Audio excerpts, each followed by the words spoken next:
All right, there we go. It's Friday, December 20th. Good morning, Dr. Eleanor. Lovely to see Good you. morning.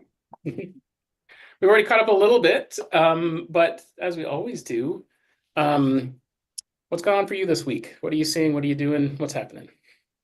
Uh, well, I did my classes and I have been going through old materials. I've gotten the Triple Design Matrix book proof back. It's turning out to be a 600-page book, Wow.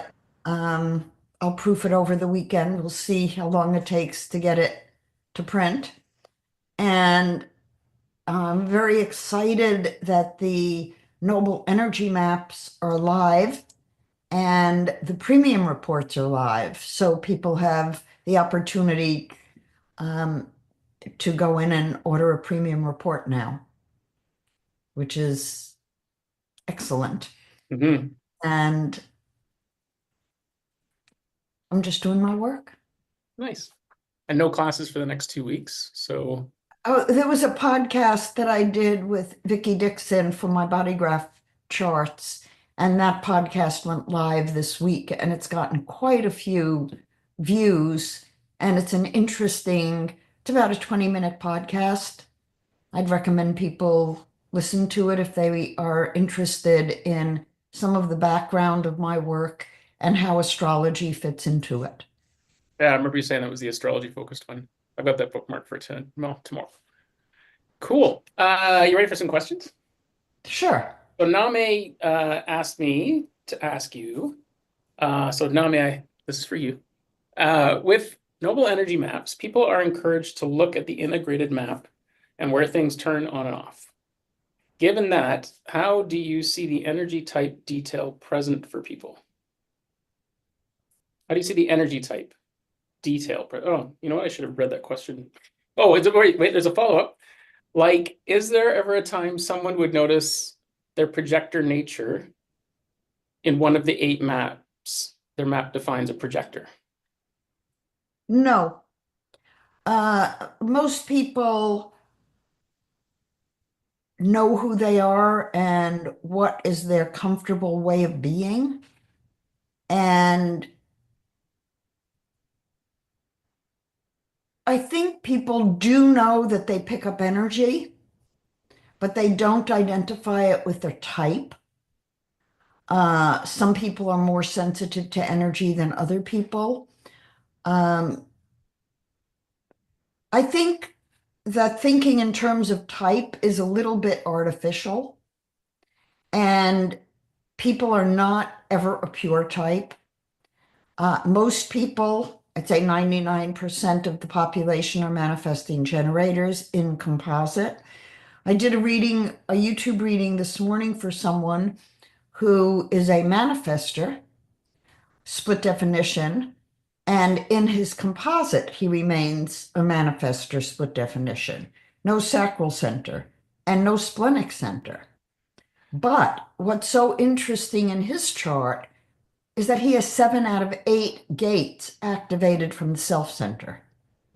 So, looking at that design where his self is activated to the throat, and then the manifestor channel from the 1222 is manifested to the throat, you would not know that this person is not a manifesting generator from his life. And my guess would be that because of transits, there's always some generator aspects activated in his transiting chart. And certainly every month, things move through. So type is a useful paradigm from a psychological testing perspective. But from a living perspective, I would not want people to identify themselves as anything other than manifesting generators. Because anything less than that means you're not designed to manifest your fullest potential. And so it disempowers people. Interesting. Yeah.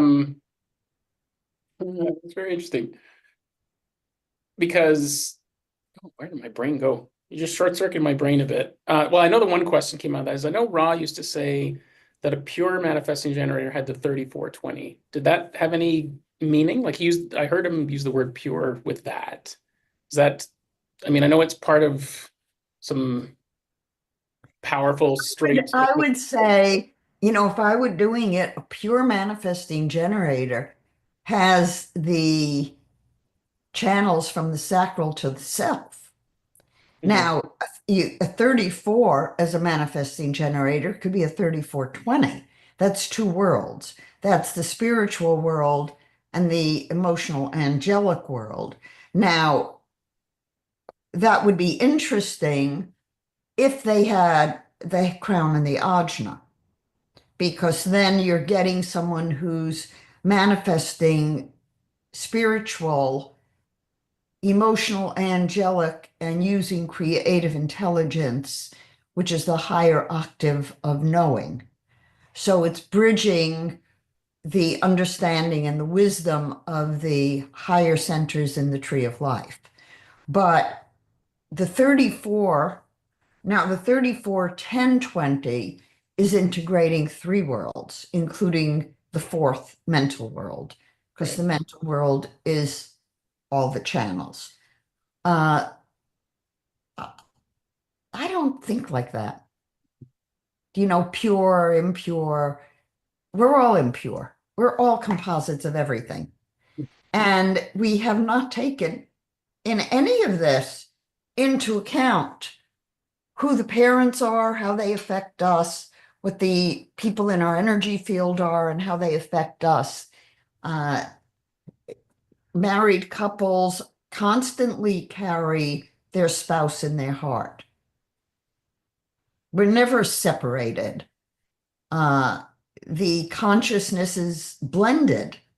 So, oversimplifying design and the psyche is very dangerous proposition. Yeah, for sure. Well, and I like when I think about your channels book, um, you put the 34, 10, 20, 57 together as a channel. In my Mhm. mind, I always thought a channel was just two gates coming together. So, that already breaks that pattern. So, so Right? that cool. Oh, I know. So let me see if I can put this together. The type thing is very interesting because you've said it a few times before. Um, but like someone that just whatever's in transit can turn someone into a manifesting generator. And so like, this idea of like I'm a type and I'm only this type and I only go through life as this type is, there's Yeah. obviously nuance to that too, right? So Mhm. cool. Hmm. Okay. I think we've got Nami's question answered. So in the class, was it in the class or in the webinar? Anyways, you were riffing pretty good there for a while there, and there was a few of us commenting on the sidelines and just watching you go. It was fun. But you were talking about being a woman and on being on a date and expecting to have the check picked up and like I was observing everyone in the Zoom because I can see like 25 people. And I think there's only one other fella in there, maybe two. But everything you were saying almost it sounds like quite the opposite of what I experience in life, energetically from women. Um, and yet I saw all these amazing women agreeing with you. And so it was very like heartening, like, oh, we can actually just be men and women again. Like it felt relief. So it was like really nice observing that. I didn't feel like there's any allies, even for me. So can you tell that story again or recall what you Sure. were talking about? Yes, I referred back to Marvin and my first date, which set the whole tone of the relationship. And it took a lot of courage for me to do what I did. We had connected, and he had asked me to go to dinner with him now, mind you, we were in India. I was staying at the Blue Diamond Hotel, which was in India considered a high-end hotel. I think it was $20 a day. Big money, right? He was staying in a $5 a week place, which was a dive. And so he came to my room for a shower and we got to talking and felt connected. And he asked me out. We were talking, I think, hair annoying me. We were talking, I think, about desserts. And he said, "Oh, I know this restaurant. It's at this hotel, and they have this great, what was it called? Some kind of layered ice cream dessert." And I said, "Oh, I'd be up for that." And so we had a date. And we stopped at his hotel, and then this place was not that far away. And we had a very lovely dinner. Um, and very good conversation. And then the check came and he sat. And I looked at him and I said, "What are you doing?" And he said, "Playing." At which point I got up and I walked out of the restaurant. And he came running after me and said, "That was awful. Let's not ever do that again." And I said, "Okay, let's talk about it." And so we did. And the message I gave him by getting up and leaving was, when you ask a lady out for a date, do not expect her to pay for it. I expected to be treated as a lady. I was not a fling. I was not a, quote, liberated woman. I expected to be treated as a feminine woman. To this day, I have never filled my car with gas. I absolutely refuse. I think that's a man's job. And being in a service station, breathing in the fumes of the gas is toxic. And women should not be doing it, especially if they expect and are of childbearing age. It's toxic.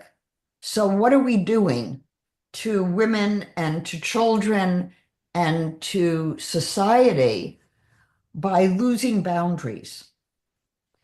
When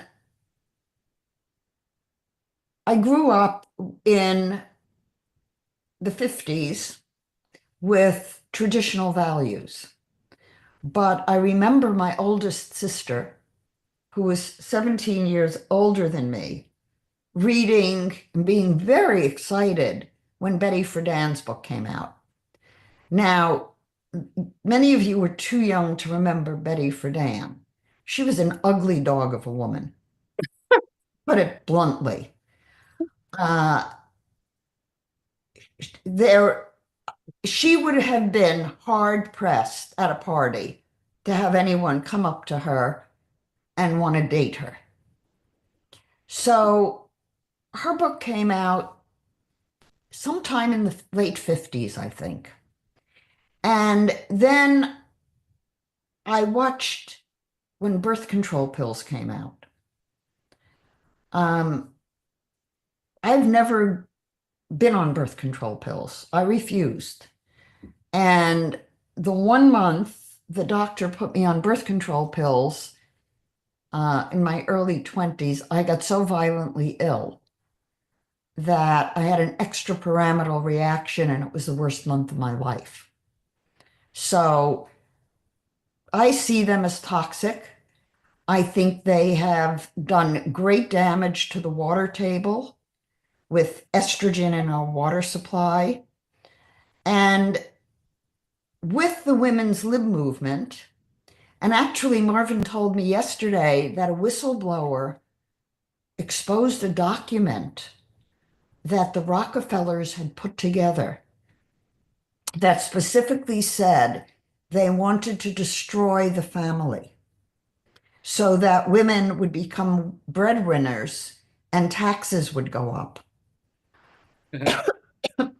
And bringing women into the marketplace increasingly in the 60s, did a lot of damage. And also the Head Start program, which was politically motivated. Um, I was involved in the research in it at University of Chicago. Bob Hess, Bernice Newgarten, June Tapp, Larry Kohlberg were among the lead investigators. And in order to get the Head Start money, they needed to go into the Black communities and get data on moral development and intelligence. I collected the data. They fudged the data to get the money. I won't divulge how or why, but the whole Head Start program was bound to be a failure from the start. And the movement was to remove children from being parented and to put them into daycare programs where they could be politicized. And this was in this Rockefeller document that this whistleblower made public. So my observation when in the 70s, I was talking to my groups. I did a group every 6 weeks with about 35, 40 people. And I would say the culture is moving in a very dangerous direction. Women are being asked to no longer be women. Men are being removed from the family unit with sports Mhm. that women, for the most part, are not that interested in. And women are being encouraged to take on a male role. And who is suffering? The children who have no parent when they come home from school, children who are put in a daycare program. So they're in school from 9 to 3 and 3 to 5. Now, to be fair, I've never worked a 9 to 5 job in my life. I've never been in an office, but I can tell you when I was teaching, and I was teaching from 10 in the morning till 4 in the afternoon, 2 days a week, being away from home for that many hours was not healthy. And it certainly was not healthy for my kids. So when my daughter was a year old, I quit. And I said, I can't do this anymore.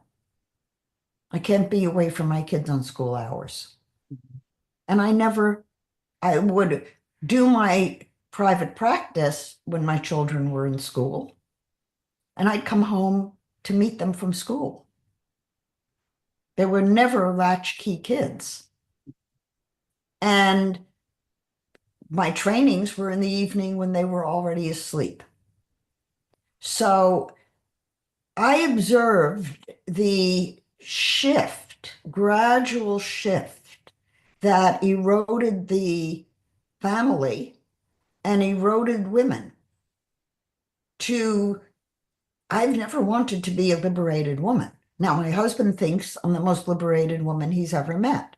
I got a job teaching full time at Roosevelt University when I was 7 months pregnant. They didn't know I was pregnant. I didn't gain a lot of weight. I wore a dress that was an Empire dress. Nobody knew I was pregnant.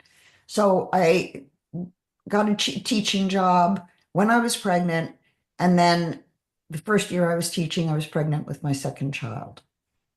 So I did not experience discrimination being a young woman in graduate school.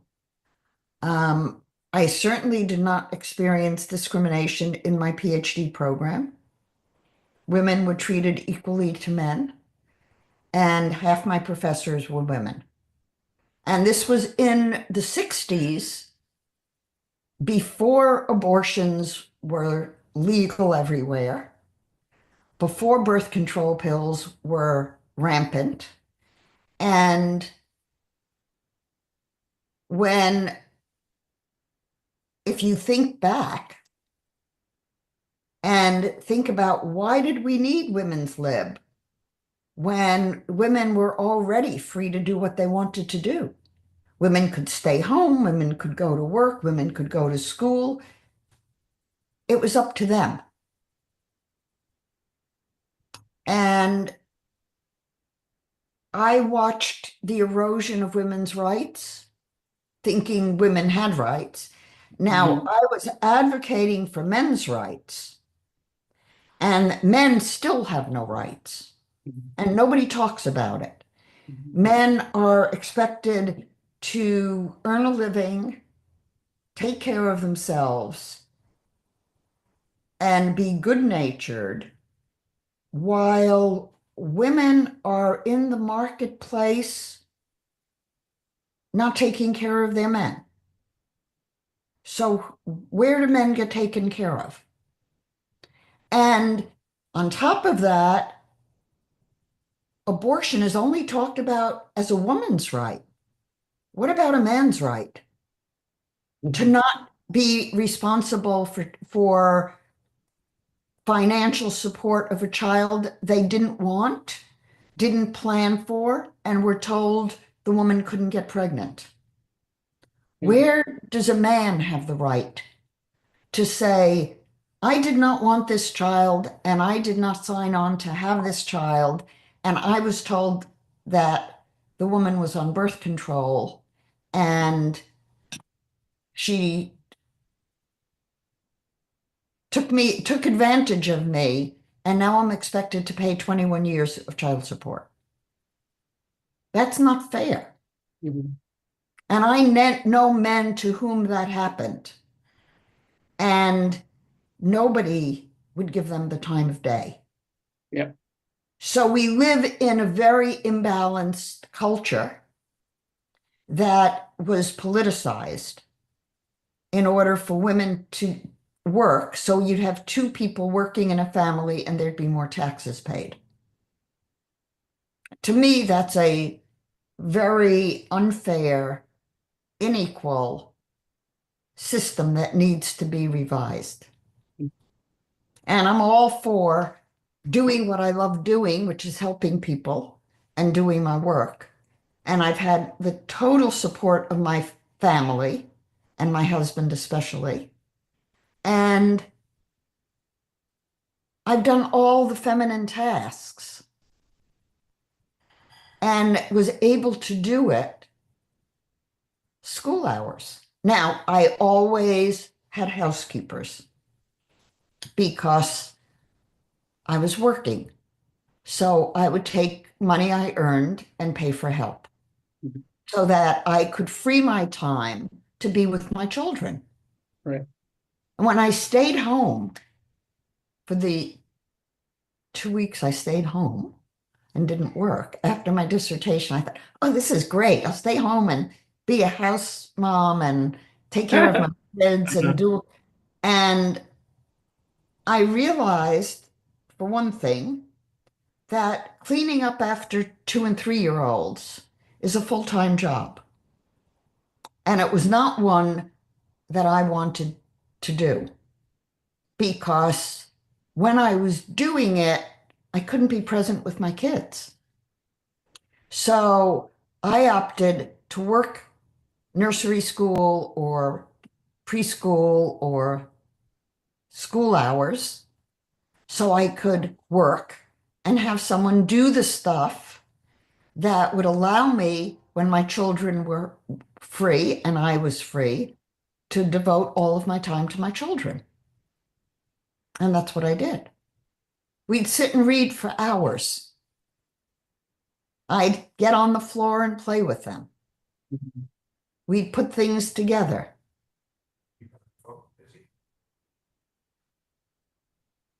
I hear Marvin's there. Yeah. I'm doing a podcast with Sean. What? Well, I can ask Jonah, Marvin. Hey, Marvin. I just You sent were, you answered your text. oh, I mine? sent Oh, him a okay. picture earlier of himself lounging with Mac, Oh, looking extremely happy with being surrounded by fur. Well, how can you not be when you're surrounded by fur? Yeah. So Eleanor was telling the story of your first date and dinner, and when it's time for the check. Eleanor, you said he said the word playing. What did that mean? I've never heard that before. He probably doesn't remember what he meant. Mhm. When I said to you, "What are you doing?" You said, "I'm playing," at our first dinner. Oh, he is he trying to figure out the mistakes in the relationship? No, No, no. I was talking yesterday in the webinar. We Yeah, talked a little bit about women's lib and yeah, that women were not treated as women, and that I was not, I may be a liberated woman, but I'm a feminine right, woman who expects to be treated as a woman. right, And that dinner was where I laid it out and you got the message. right. Well, as I said today, as I said in the yesterday, she is in fact if you look at the spiritual aspect, she is the most liberated person I know. And that's, I was there's this webinar by a guy who was sort of associated with Vanderpost, talking about the secret, the answer to the problems of all humanity. I'm listening to his video, and he's sort of beginning to talk about the bonobo primates in Africa as being so loving and accepting even of humans. So I think he's getting into love. And I don't know what Vanderpost, I read some of Vanderpost, but I don't know. Mhm. But love, so it's sort of what you've been teaching with Mhm. the four worlds. Um, and to me, spirit and love are connected, right? Yeah. I mean, this Right. it was She has a connected through one God human on the planet Mhm. at the same yeah, time. Eleanor has a liberated spirit, and I think the phrase "liberated woman" has gotten confused with. It's just gotten very confused. Like if Eleanor expects to be treated like a lady, because those were good values back then. Like there were some pretty cool values a long time ago. I know that, if you walk down the street, the man would stand on the right-hand side because people be throwing their bedpans out the window, and if the shit's gonna land on anyone, the dude should take the shit, right? Like that's I can deal Do with they that. still do that That's in Canada, Sean? oh yeah, it happens down the street here all the time. So it's called Candor Avenue. It's a shit show. Only out in Kamloops, probably. Kamloops or whatever place is called. Um, well, where should we go from here? Let's I'm talk about gonna values and stuff. See, I Marvin, spoke to Jade. I'll tell you Okay. later. let's talk about values because it's come up a lot in the last couple of weeks. And even when we talk about being a liberated woman or being liberated spiritually, like it comes back to your values. And I kind of view them like pillars at the bottom of my house or something. And I went through sort of an exercise that I realized like the things that I think are values are something that I embody, not an action. So like I playfulness for whatever reason, that word is like for me feels like a value. I was reading through your uh, values document page, and there was a big circle at the top with a whole bunch of, I forget all the words around it, but love and a bunch of things. I didn't know what to do with that as an exercise. Where am I going with that? Let me give you a definition of values. Okay. Yes, please. I learned the difference between a value and a need by studying parent effectiveness training with Tom Gordon. And what Tom was very brilliant. He came out of the same department I did, studied with Carl Rogers, and began attempting to dissect the parts of communication to see what would work and what wouldn't work. And in parenting, he wanted to differentiate between what is a behavior that fulfills a need and what's a value that is not ever going to be let go of to fulfill somebody else's need. And so when you're talking about things that are behaviors, like typical argument about the toothpaste tube when two people are using it, or noise in the house, or well, that's enough. I mean, those things that are needs that one person has versus the other person are things you could record on a tape recorder, something they said, or something they did. You could film it. So if you're sitting in your chair and I walk in and turn on the TV and disturb you, that's a behavior.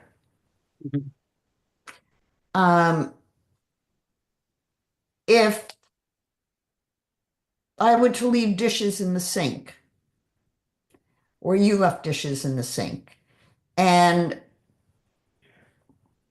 they weren't my dishes and I was expected to clean them up, I might have a problem with that. But I could film that. So when you're talking about a need, you're talking about something in a relationship that is disturbing to one person or the other person. And you could actually document what disturbed you, what they could do to change their behavior to take care of your need. If you're talking about a value, it has no tangible, concrete effect on you of that behavior. So if, for example, your wife didn't like your mohawk, and she said to you, you know, Sean, your mohawk really gets to me. And you'd say, what is the tangible, concrete effect on you of my mohawk? She might not be able to give you any. On the other hand, if she said to you, I'm sexually turned off by your mohawk, then if you kept doing it, you might be giving her the message that you wanted her to turn off. So there's a fine line here when, depending on the level of intimacy, when you're talking about needs versus values. But the rule of thumb is that if you give a certain format of a message, an I message, I feel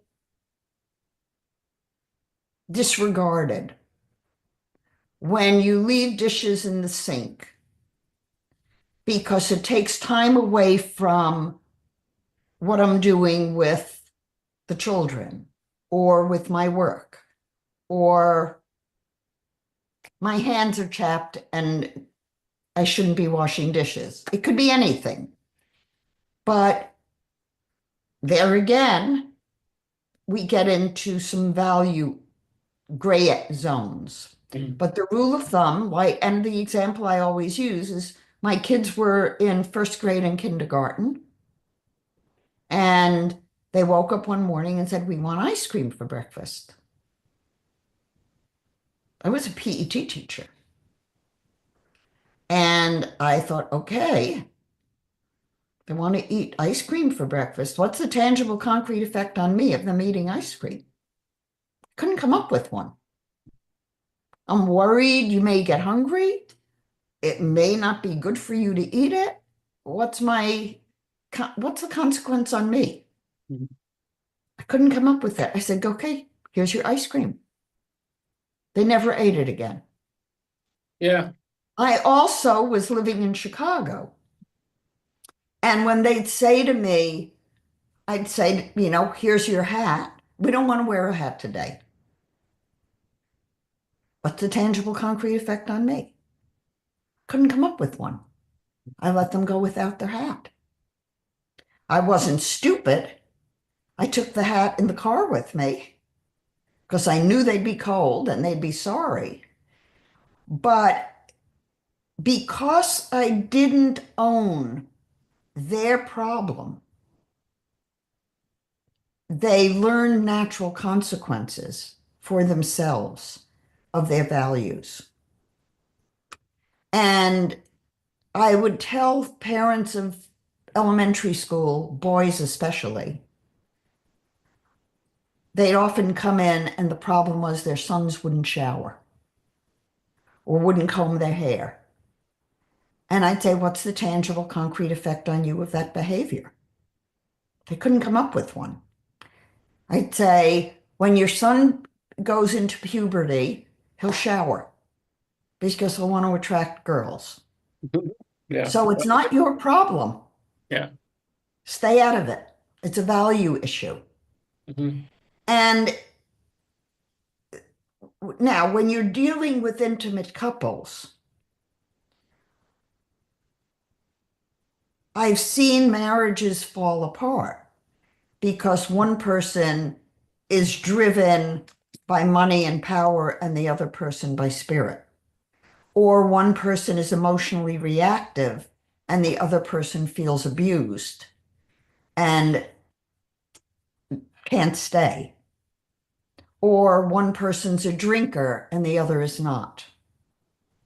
Or I've run into couples where one person smokes cigarettes and the other person's offended. Now, those are areas that overlap between need and value. One of the useful tools for a couple is to consider your needs, sort of like you would baking a cake. What are the essential ingredients for what it is you're baking? And if you don't have all the ingredients, do you have some of them? So, for example, you might have the ingredients for a cake, but not the frosting. So you could choose to make a different kind of cake. So if you begin to think, is this essential? Is it optional? Or is it a deal breaker? Think about values that way. For single women, decide if you want to have children. Yeah, it's a good place to start. Did you? It's the first place a woman should start. Mhm. Because if the man doesn't want to have kids, she shouldn't date him. So in terms of a dating situation, things like, do you want children? Is religion a deal breaker for you? Is monogamy a deal breaker for you? Those are strong value principles that are hard for a couple to navigate. What I'm experiencing now as I'm working with the four worlds is that very often the deal breaker is in the spiritual realm. And I would make a list in each of the worlds in terms of values. In my 5-day experience, which I'll be redoing the 13th through the 19th of January, it's a free 5-day experience and very powerful on the four worlds, learning what they are and working to some degree in each world to get clear on what it is. But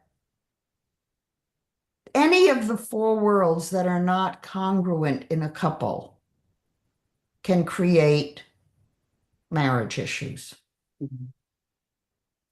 If Okay. one person's physical drive for sex is different than the other person's, that can be an issue. Mhm. Religion can be an issue in the spiritual realm. In the emotional realm, one person may be emotionally reactive and abusive, and the other person not. On the physical realm, addiction is another deal breaker. Mhm. So if you look at each world, um, for many people, money is an issue. And their ambition can be an issue. So when I wrote my book on divorce, I wrote a chapter on values. And way back then, I was talking about values being the deal breaker because it's not a need. So therefore, you can't, as a partner of that person whose value is different than yours, you can't come up with a tangible, concrete effect on you of their behavior. Yeah, I already knew this as far as business partners too. If your values aren't the same, one of you's more into needing money and whatever, and the other's more wants to align with the community, you're going to have conflict, right? Yes. That's a marriage in and of itself. So, um, would you be willing to look at my chart? Because you said something there, like looking for my values from the spiritual world.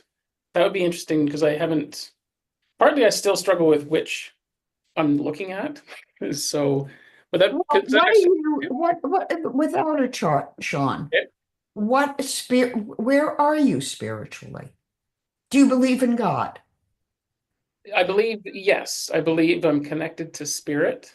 I still struggle with I still don't view God as a dude with a white beard, but I do view God as, I liked how this woman Brandy called it the global orchestration directory. There is this thing that's out of my control, not necessarily out of my control. I have choice, and in how I show up, but I am connected to something that if I relax and lean into it, synchronicities occur.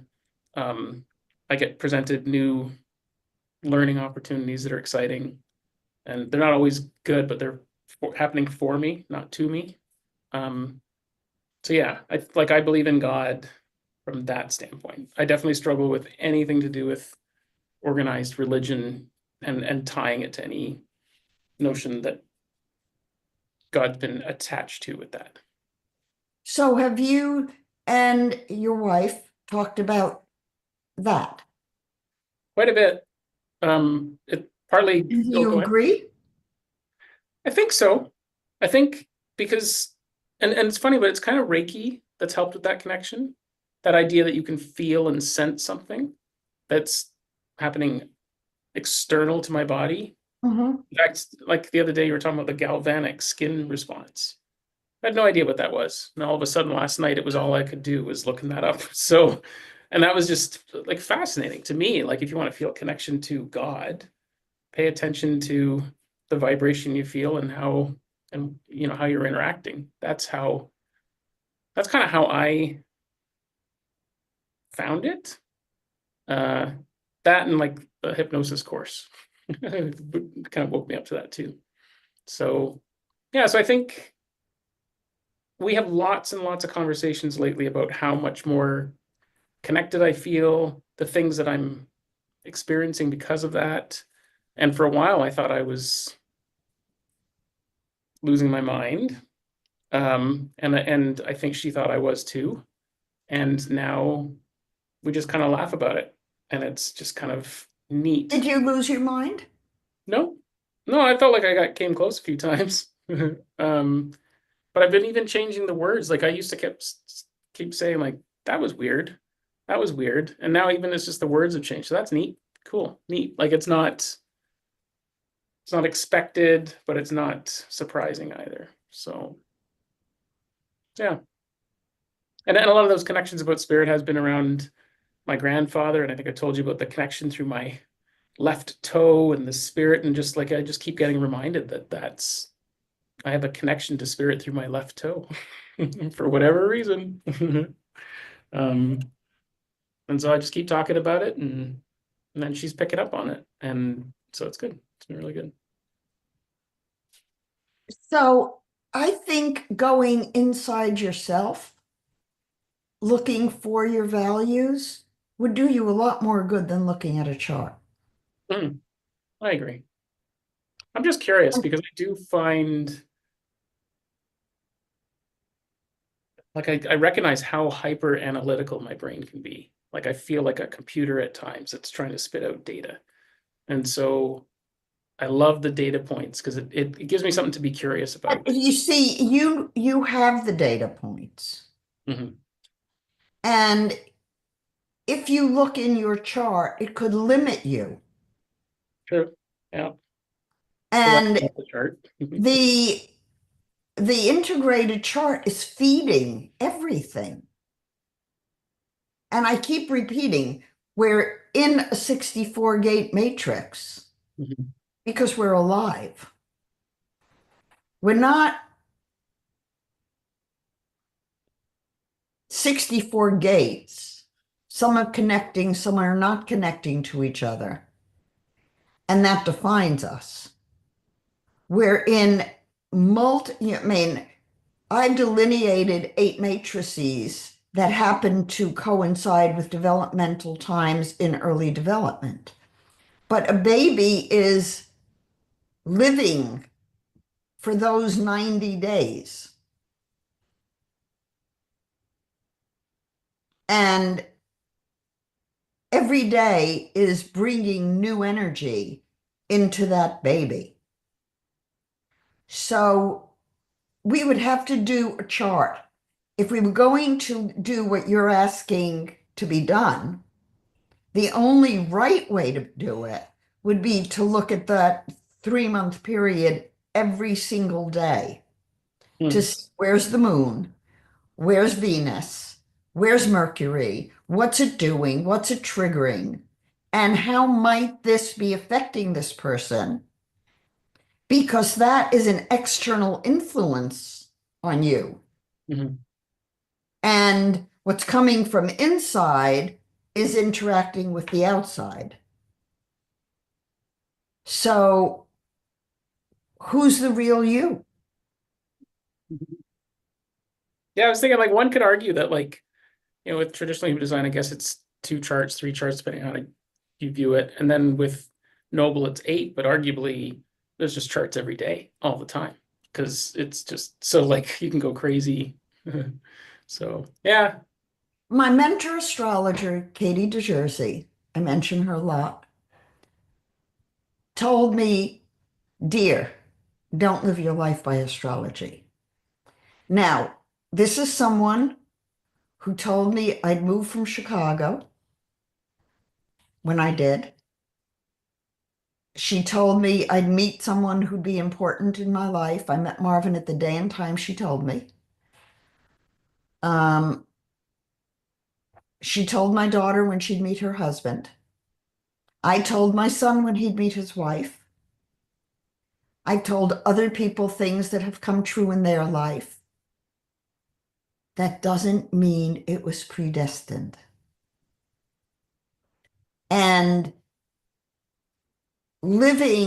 so I don't even look at transits because I'd rather live my life.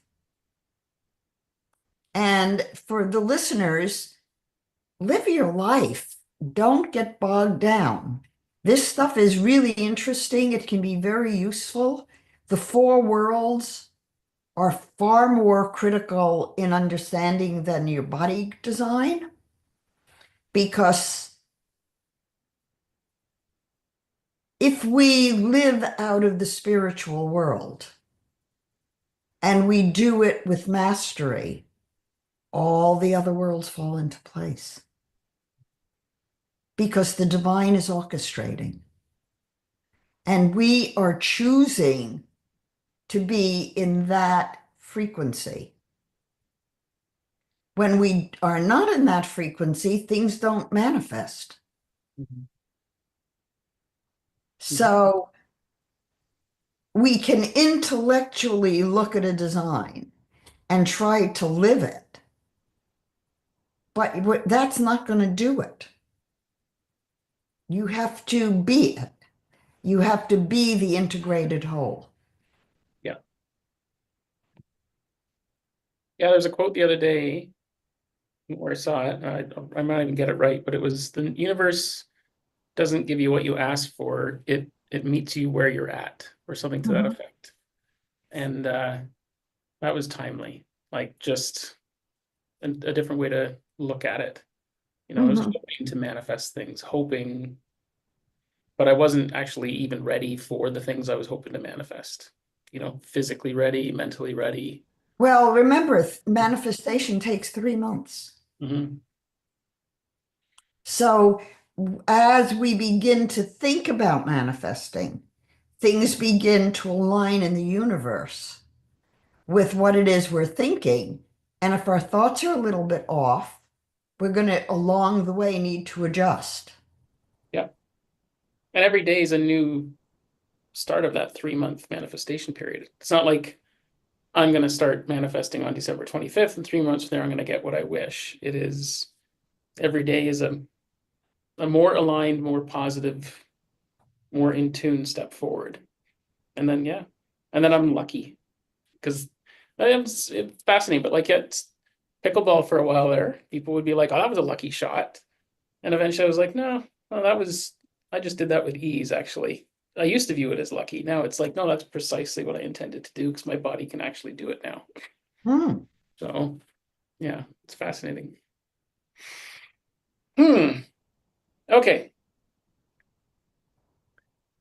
Do we have any questions on the live stream? No, it's quiet actually. There's people watching, I can tell. But yeah, so if anybody's out there and has a question, toss it in. Um, Bardo. Ra talked about this Bardo state. Um, I know several birth and death doulas now, and it seems like, part of that is about bringing someone into the world gracefully and like less anxiety on the baby and the mother. And to anyone listening, like just even this metaphysical book that I've got, I read about birth trauma at the time, and it was just fascinating. Some of the things, the clues and stories it reminded me of. Um, so I think having a less anxious birth could be great for starting life off well. And then there's ending of life, and there's what to do with a body before it leaves. I don't understand a lot about it other than it sounds like if you can prepare the body and the soul for departure, you can have more impact on how it may reintegrate into the family bloodline. I don't know if that's a human design raw thing or an indigenous thing, but do you have any thoughts on that? And I guess part two of that is with pets. You had 13 cats at one point, which, by the way, I wanted to say earlier, like, Marvin obviously loved you because if he's allergic to cats and then he's got 13 cats in his home, like that's. Marvin, when he met Noble, um, started immunizing Oh, himself. okay. Yeah, right. And he realized that nobody needs to be without an animal they love because of allergies. So he had clients, patients, who never had an animal because they were allergic. And because of the immunizations he did, they could have animals. So he's never in his practice had anyone get rid of an animal because of allergy. Well, they're And I'm important. allergic to cats. I'm sorry. I'm allergic to cats and dogs.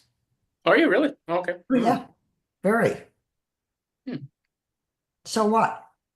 Yeah, yeah. No, I mean, but I even I've always loved my pets, but I view them differently now. I definitely see them as, spiritual souls. I think they're there to help me discharge energy, and I'm there to do that for them.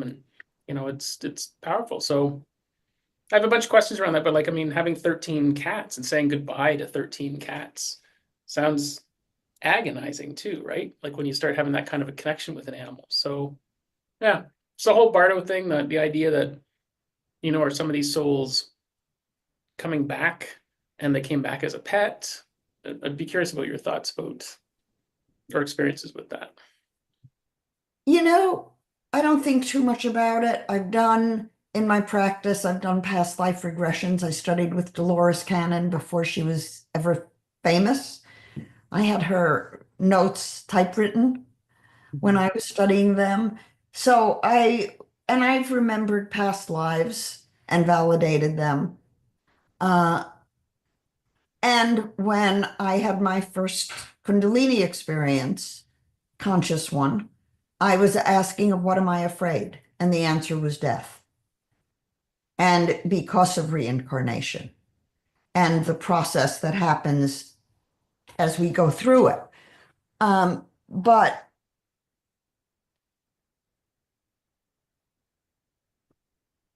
it was hard losing so many animals.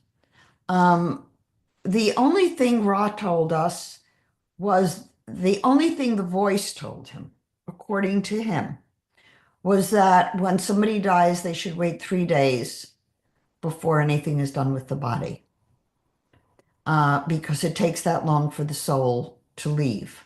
Now, I know that the soul can hover above the body, but in many instances where I've had to depossess somebody, it's because somebody has been possessed by a spirit that has died and they're confused. It's usually not intentional, but if somebody dies unexpectedly, they may be disoriented and find the nearest body to log onto. And I've done a lot of depossessions on people. I did one the other day for someone.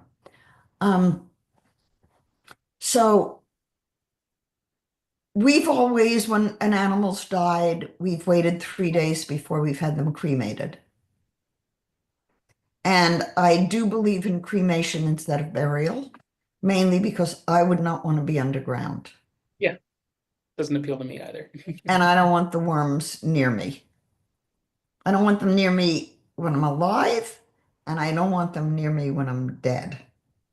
Well, there's the So, real estate challenge too. It's a burden on everybody, building buildings and using up land to store people that aren't here anymore. It seems like empty shells of a body.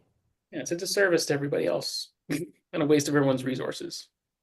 So, we've had all of our animals cremated. I have all of their ashes up on my 3rd floor in pyramids. Mhm. And at some point, either they'll be with me or I'll be with them. Are they in orgone pyramids? I noticed you had a few in that room upstairs. Is that what you mean by when you say pyramid? No, they're in actual pyramids, What do you mean? Like made of what? marble. Oh, okay. Oh, right. I did see those. Okay. There's a whole shelf of them. Okay. Yes, that's right. I saw And that. I put Noble and Tippy, who were close, along with some of the other cats. So I grouped them. So they're with ashes of those they loved. Interesting. Do you point those pyramids in any particular direction? No. Like, no? Okay. I know a fellow that he was working with orgone pyramids and actually like would use his phone basically to point it to direct north. And he was doing some tests with like energetics around keeping a banana alive. It was pretty interesting. Like one went off it much slower than the other, and they're just a few feet apart. So it's a pretty interesting little exercise. Right. So, so I've told Wendy that I don't want like when I go and if I go first, and she hates this because I used to say, well, just I want to be cremated and flushed down a toilet. And that wasn't very respectful to myself. So now the new version is I want to be cremated, mixed in with white t-shirt ink, and then put on black t-shirts, like an AC/DC emblem, and then launched through a t-shirt cannon into the crowd. So that's if I'm gonna go, that's how I'm gonna go. But I also think I want to tell her now, like, if you wouldn't mind, leave my body, undisturbed for 3 days. I mean, it sounds like that's why not, right? Don't really Right. know, but yeah, seems reasonable. Okay, so I'll just add that to my list of. I think you should think about whether or not after you're gone, what happens to your ashes will impact you.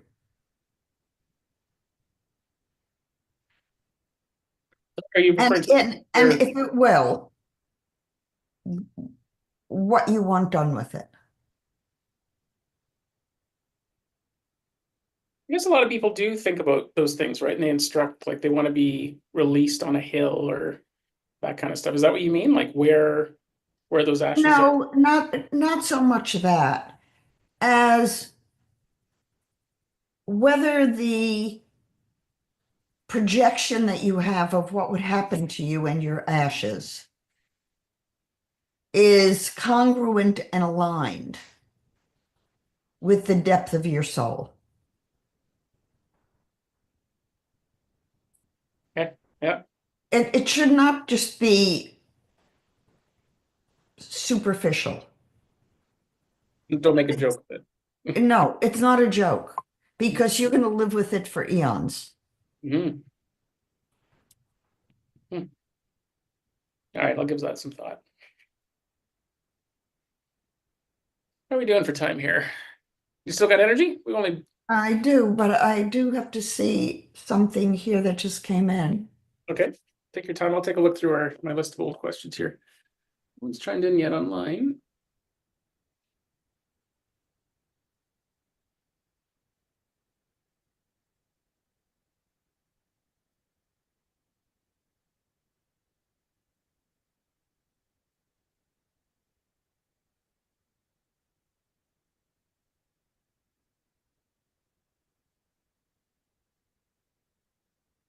Um,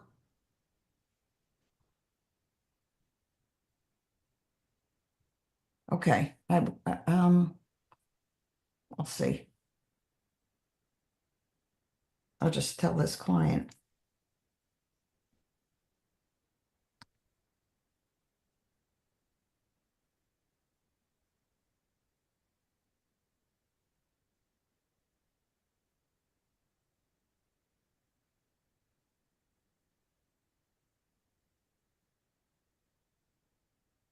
Okay. Cool.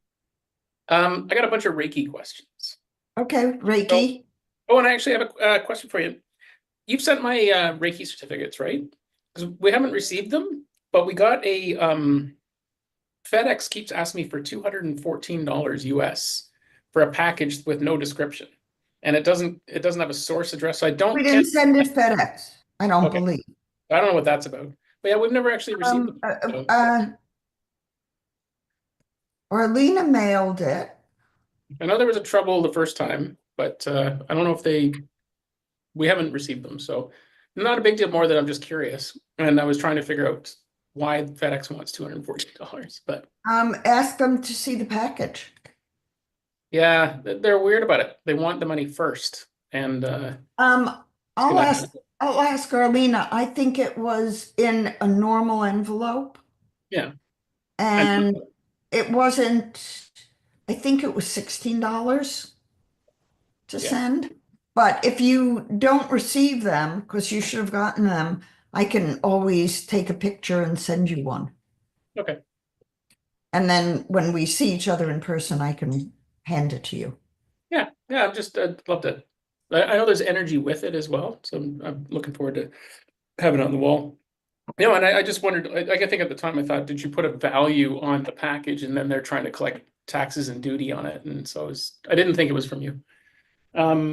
Yeah, so we haven't got those. But so a couple questions.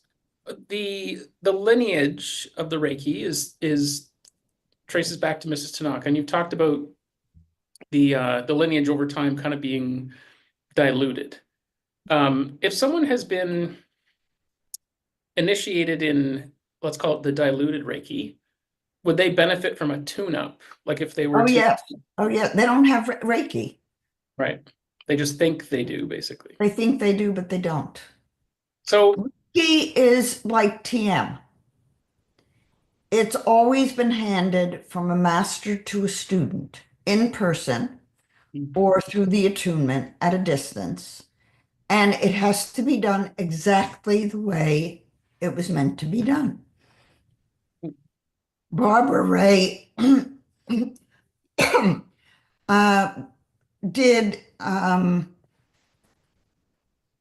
hold on a second.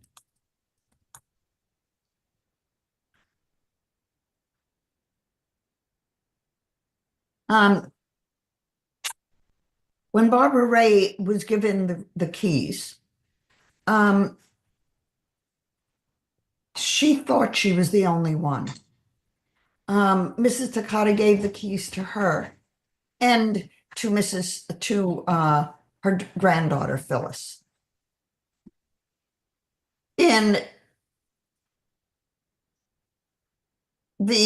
So Barbara, starting in 1982, or 1980, began making Reiki masters. It's $10,000 to become a Reiki master. She gave the keys to Joyce Morris, who gave the keys to her son, who was not a Reiki master, and had him start doing attunements. You can't, if you're not initiated, do the attunements. And at that point, Barbara Ray sued Joyce for the trademark and copyrights on Reiki, and was told that you can't own a copyright on a channeled piece of information. So Joyce went and did her thing. Barbara couldn't use Reiki anymore. And so Barbara founded the radiance technique. She also claimed that there were 4 degrees or more of Reiki, and that is not true. And so 3rd degree Reiki and mastership was $10,000. And then she was charging $5,000 for 4th degree Reiki. So the bottom line was she was making a mint of money. So Marvin and I did pay the money to take 4th degree. And it was worthless. No symbols attached to it that were of any comprehensible nature. She every month would send us a line out in space, a line this way, a line this way, a line this way. What do you do with them? Mm. There was no instruction. There was no teaching. There was a fantasy of 4th degree Reiki. Mm. And so we did it to see what it was. And we saw what it was. And we broke our ties with Barbara because it was not a valid system. And it was not Reiki. It didn't come from Mrs. Takata. It didn't come from Phyllis Toto. And so anyone who can trace their lineage is in the Reiki Alliance. So there's 1st degree, 2nd degree, and then being a master effectively. Is it referred to as 3rd degree as well? Like it's the same 3rd thing? degree. Mm-hmm. Yeah. Okay. I think I've made since I've been a master since 1982, I've made 4 masters. Cindy's a master, right? What? Cindy's a master, I think. Cindy is a master. Yeah. Um, yeah, you said something the other day too, and you've said it before, and I think it's hearing it the second time locked it in. Like, I guess there's some hospitals that will actually, or some places where Reiki is covered. Like, it's not just viewed as magic, it's like legitimized. Now, do they look at lineage, or are they just like, oh, it's Reiki, Reiki's Reiki, and so it's right? They don't. And actually, I was at a doctor's office a couple of weeks ago, and the nurse supervisor was a Reiki master and came to meet me. And I didn't say, "What's your lineage?" because that's a loaded question. Mhm. And most of the people claiming to do Reiki are not really Reiki masters. Mhm. It's unfortunate. Like, a lot of people will be disappointed to know that, but it's probably important, right? If it's not valuable, then no one will believe that it works, and then therefore there you are. Well, belief, when you're dealing with psychosomatic illness or an etiology that's emotional, Mhm. if somebody believes they've been healed, they'll be healed. Yeah. Yeah, what was it, mesmerism? He was sort of famous for, like, he had so become so confident that he just believed that he could heal people, and then but then people would actually be kind of hypnotized by him and would be healed because he had so much confidence as a healer, right? Right. Yeah, which is a dangerous line, I would imagine. You start to really believe it, and then When you're dealing with hypnosis, a lot of it is belief. Mhm. I noticed that Osho, when he would talk, it was very hypnotic. Before I didn't find it was. I found him irritating to listen to. Like, it was really not easy. And then how I tuned into him initially is I had to put him on double speed because it was at least I could hear what he was saying. But the difference is now when I hear what he's saying, I don't speed it up, and I can hear this little whistle in his voice, and it's very hypnotic. Like, it's interesting to listen to him now as compared to before. If you listen to some of the earlier tapes, his voice frequency is different than the later tapes. Oh, Once he was in Oregon, he was gone. there was a disturbance in the force kind of thing. Yeah. He was gone. So when you say gone, do you mean he He was got no in the longer an trappings? enlightened being who we knew. So does that mean he, Fell from grace. right? So he got caught up in There were the a lot of when we were there, um,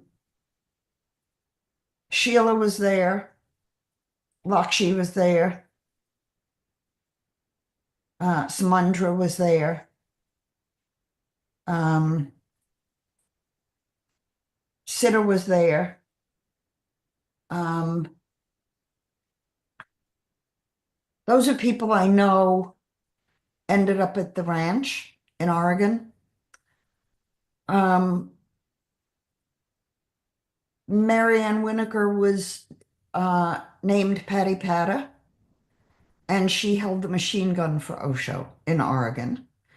Zeno worked in the kitchen. I don't know what Chaitanya did. I know that, what was his name? There was a man who lived in Sedona who drove the Rolls Royce for Osho. So a lot of Ra's people were sannyasin, and Marvin and I were sannyasin.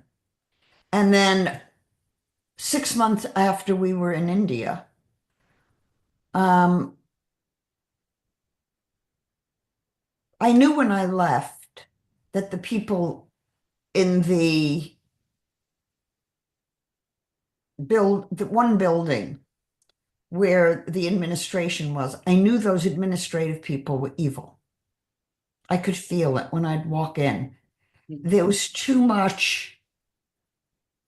Oh, Cindy's arriving. There was too much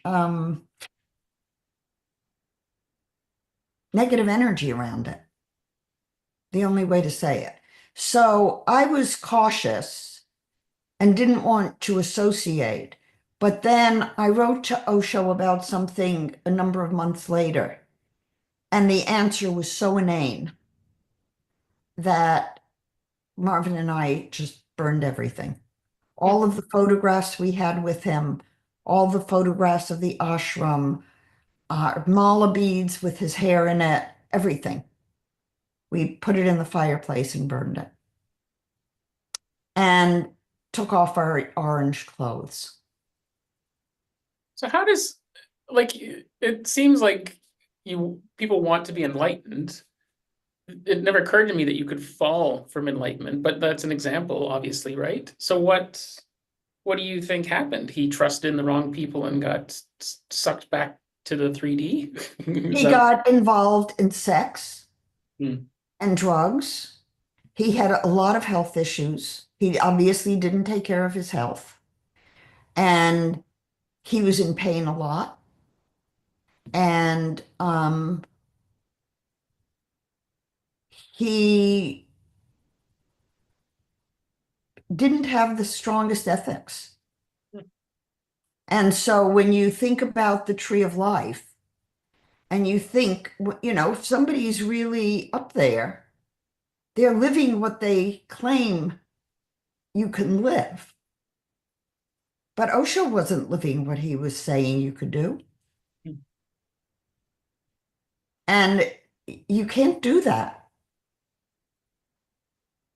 You think something left his body? And the reason I say that is I heard it secondhand, but that Ra, a couple days before he died, all of a sudden was sending out emails saying like really damaging, hurtful, like people stole his work, and like all the people that he had been kind of respectful to, all of a sudden he did like a blast email of negativity, and then a couple days later he was gone.